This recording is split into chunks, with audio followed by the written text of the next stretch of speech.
Congratulations. How are you feeling? Good. How are you? Good. So did this fight go the way that you kind of thought it would? Did you picture a 3-round war with her?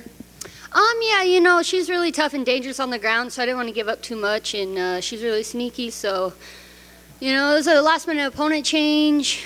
Had to be careful. She has the most finishes in the division, so she was really sneaky.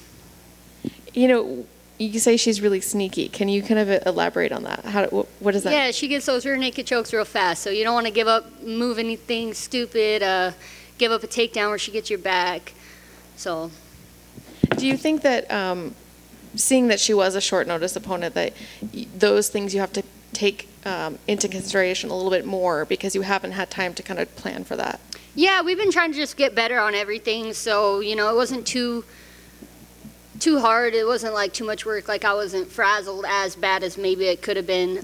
But my last opponent fell out last minute, and I didn't want to be frazzled again. So this camp, I just wanted to make sure I was going in there all camp and just being the best me I could be. So we were ready for it. It was a very big stylistic switch up. Ariane was a striker, and she's obviously a really good jiu-jitsu girl. So I was confident going in, but it was very different than what we were preparing for. You didn't have a lot of time to spend thinking about her, but was there any surprises, or was there anything that you kind of were like, wow, I didn't anticipate that? I think she threw a lot more kicks than I thought she was going to, but I think that was her plan to try to get me to kick so she could catch something.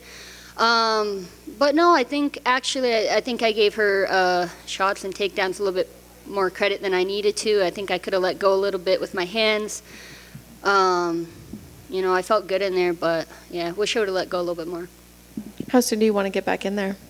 I've been really enjoying just training and getting better. So whenever Mick calls me, I think the cards are getting pretty booked up. So probably summertime. Are you looking forward to fighting in front of a crowd again soon? Yeah, I actually really like the Apex. I like the hotel setup, so I'm not too mad at it. Yeah, I think we like it too. It's very convenient for us all. Do you have an opponent in mind, or you want to maybe run it back with your original opponent? What's the thought there? Yeah, I don't know. I don't even really know her injury, so I don't know how long it's going to take her to heal up. I don't really plan on waiting for her either. So if she's ready to go, I'm ready to go. If not, then, whoever's next, I want to break into the top 15. So I know Erin Blanchfield's up there. She just got a new 15 number next to her name, so I think that'd be a great fight for me. Awesome. Thank you. Hey, JJ.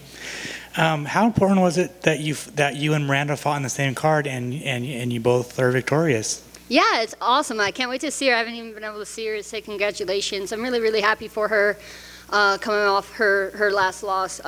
She looked really great tonight. I watched her when we were in our locker room. So it's exciting. She took her fight I think I got a new opponent, and then the next day she got a fight on the same card. So it was kind of a mix-up for all of us, but it was good.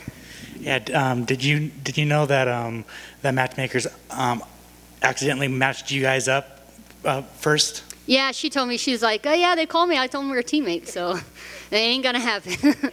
Right. Finally, for me, what are your plans for the rest of the night? Probably just watch the rest of the fights. That's all I like to do is just watch fights. So, and I don't know, maybe go out. We're not quarantined at the hotel anymore, so we'll see. Awesome. Congratulations. Thank you so much.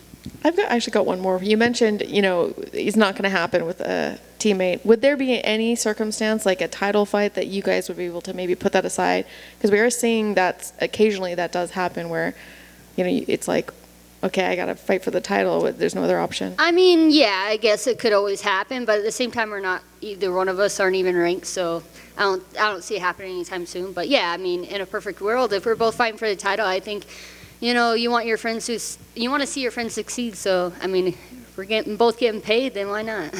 Thank you.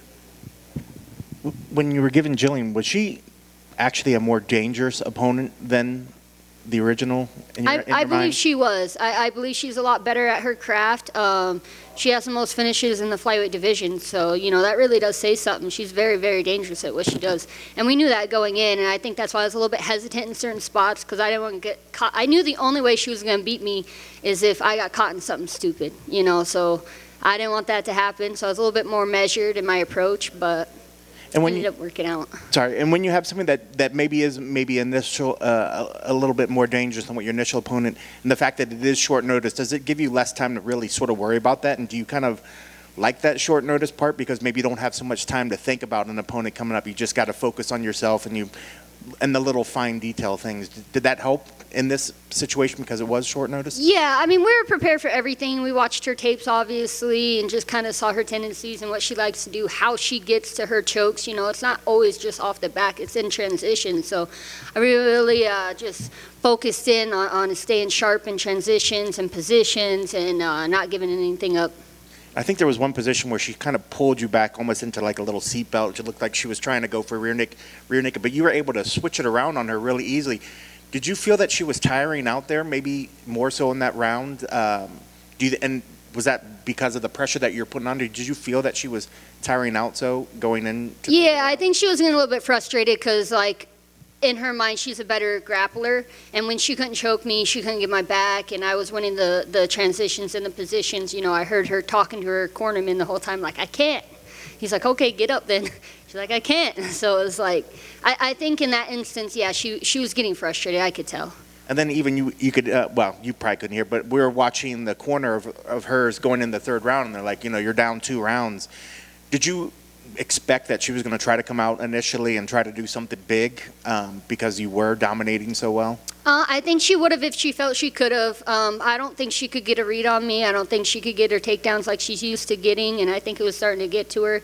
Even when she got my back, which is, you know, her ace in the hole, she couldn't do anything with it, so I think it just kind of started frustrating her, and yeah, I think she would have if she could have. I don't think she could, though.